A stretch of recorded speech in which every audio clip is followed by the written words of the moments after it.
धान में बीज उपचार आज भी 99% किसान गलत तरीके से करते हैं, फिर चाहे वे धान की सीधी बुआई कर रहे हो या रुपाई के जरिए। और अगर एक बार ये बीज उपचार गलत तरीके से किया और धान की बुआई कर दी तो फिर चाहे कितनी ही खाद दवा क्यों ना डाल लो, ना रोग कंट्रोल होंगे ना पैदावार अच्छी होगी। तो अगर इस साल आप धान की खेती करने जा रहे हैं तो कमेंट में जरूर बताएं कि आप किस विधि से धान की बुआई कर रहे हैं, सीधी बुआई या रुपाई के जरिए, ताकि हम आपको धान की पैदावार बढ़ाने की टिप्स बता सके।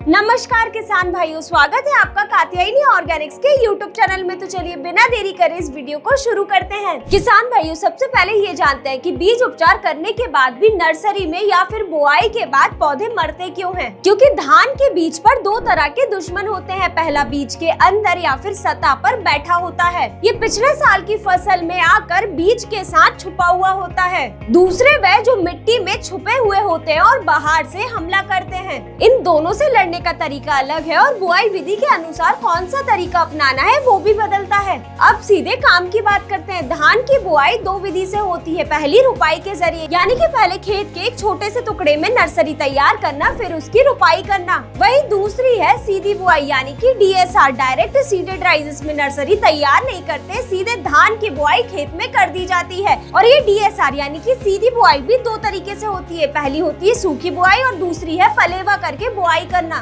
अब सबसे मेन बात करते हैं किसान भाइयों की हमें बीज उपचार कैसे करना है। तो किसान भाइयों, अगर आप धान की सीधी बुआई कर रहे हैं या फिर रुपाई के जरिए, आपको ये स्टेप जरूर करना है, जो कि अक्सर किसान भूल जाते हैं और शुरुआत से ही गलती कर बैठते हैं। किसान भाइयों, आपको 10 लीटर साफ पानी लेना है, उसमें 200 ग्राम नमक डालना है और उसको घोलते रहना है जब तक वह पूरी तरह अच्छे से घुल ना जाए। अगर नमक पूरी तरह घुलेगा नहीं तो रिजल्ट उतने अच्छे से देखने को नहीं मिलेंगे आपको। तो जब पानी में नमक पूरी तरह घुल जाए उसके बाद ही उसमें बीज डालें। इसके बाद ये नमक के पानी में बीज को अच्छी तरह मिला दीजिए और जो बीज ऊपर तैरेंगे वे अंदर से खोखले होंगे, उनमें अंकुरण की ताकत नहीं होगी। तो उन बीजों को पानी से निकालकर बाहर फेंक दें और बाकी बच्चे जो बीज नीचे बैठे हुए होंगे वे पूरी तरह स्वस्थ होंगे, उनमें अंकुरण अच्छे से होगा। तो आप उन बीजों का ही बीज उपचार करें और खेत में बुआई करें। उसके बाद ये स्वस्थ बीज को पानी से निकाल कर 2 से 3 बार साफ पानी से धोएं, क्योंकि अगर बीज में ये नमक के कुछ कण रह गए तो अंकुरण धीरे होगा आमतौर पर। तो इसीलिए ये बीज को 2 से 3 बार साफ पानी से धोना बहुत ही जरूरी है।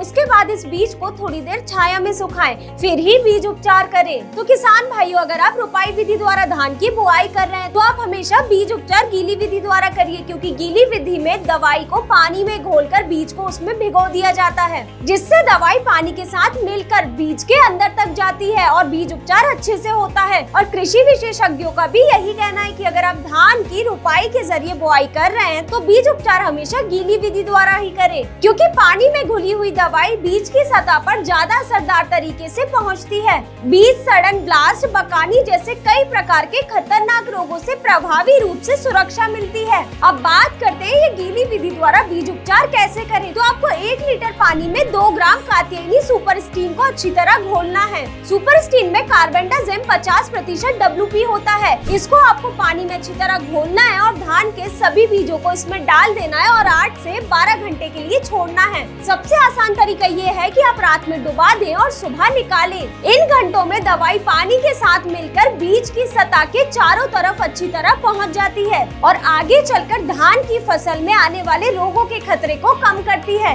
इसके बाद इन बीजों को आपको ये दवाई मिले पानी से बाहर निकालना है और 30 से 40 मिनट तक छाया में अच्छी तरह सुखाना है, ताकि जो अतिरिक्त पानी है वह निकल जाए। उसके बाद इन बीजों को अंकुरण के लिए रखो और फिर ही नर्सरी तैयार करें आप। अब जो किसान धान की सीधी बुआई कर रहे हैं वह ये एक बात जरूर ध्यान से सुने। आप धान की चाहे सूखी बुआई कर रहे हो या फिर फलेवा करके, आपको ये एक बात जरूर ध्यान रखना है, आपको कभी भी धान का बीज उपचार गीली विधि द्वारा यानी कि बीज को भिगोकर नहीं करना है। और इसके पीछे की भी एक बड़ी वजह ये है कि DSR में बीज मशीन से या फिर सीधे खेत में गिरते हैं, इसीलिए बीज का एक समान रूप से गिरना बहुत ही जरूरी है। और अगर ऐसे में आपने बीज को पानी में भिगो दिया तो वह चिपकता है, भारी हो जाता है और मशीन में अटकता है और बुआई एक समान रूप से हो पाना लगाना बहुत ही मुश्किल होती है और फिर ऐसे में एक जगह तो बीज बहुत ही ज्यादा तो दूसरी जगह बहुत ही कम जैसी स्थिति बनती है, जिससे धान की पैदावार लेने से पहले ही अंकुरण में ही आधी पैदावार खत्म हो जाती है। अब किसान भाइयों जानते हैं कि धान की सीधी बुआई में बीज उपचार कैसे करना है। तो किसान भाइयों, अगर आप धान की सीधी बुआई कर रहे हैं, चाहे आप सूखी बुआई करें या फिर पलेवा करके, आपको बीज उपचार के लिए कात्यायनी समर्था लेना है, क्योंकि समर्था में कार्बेंडाजिम और मैंकोजेब दोनों होता है। ये दोनों टेक्निकल होने की वजह से ये धान में आने वाले ज्यादातर फफूंद रोगों को प्रभावी रूप से कंट्रोल करता है। तो आपको इस विधि द्वारा बीज उपचार करने के लिए 3 ग्राम प्रति किलो बीज के हिसाब से कात्यायनी समर्था को लेना है और एक बाल्टी या फिर बड़ा सा बर्तन लेना है, जिसमें आपको बीज को पूरी तरह खाली कर देना है और इसमें ऊपर से ये कात्यायनी समर्था को डालना है और फिर थोड़ा सा पानी लेकर इसके ऊपर छिड़कना है और बीज को और इस पाउडर को अच्छी तरह मिलाते जाना है जब तक ये पाउडर बीज में अच्छी तरह मिल ना जाए, यानी कि बीज पर इस ये दोनों टेक्निकल होने की वजह से ये धान में आने वाले ज्यादातर फफूंद रोगों को प्रभावी रूप से कंट्रोल करता है, ताकि ये पाउडर बीज पर अच्छी तरह चिपक जाए।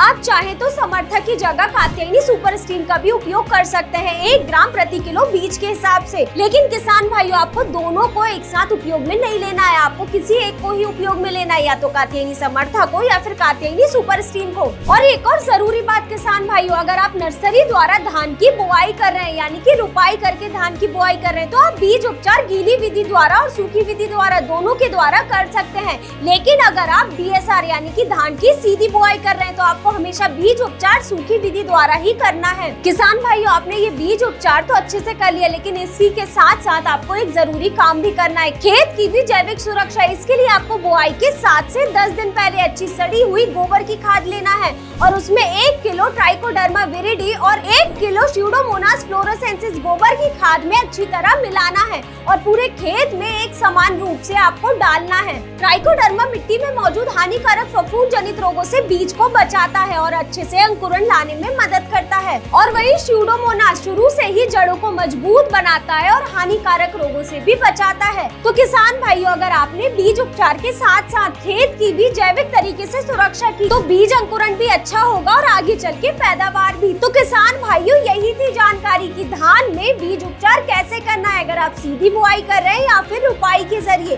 तो अगर आपको ये जानकारी पसंद आई हो तो इस वीडियो को लाइक करें और चैनल को सब्सक्राइब करना ना भूलें। और हाँ, साथ ही में हमें कमेंट में बताएं कि आप धान में बीज उपचार किस तरीके से करने वाले हैं।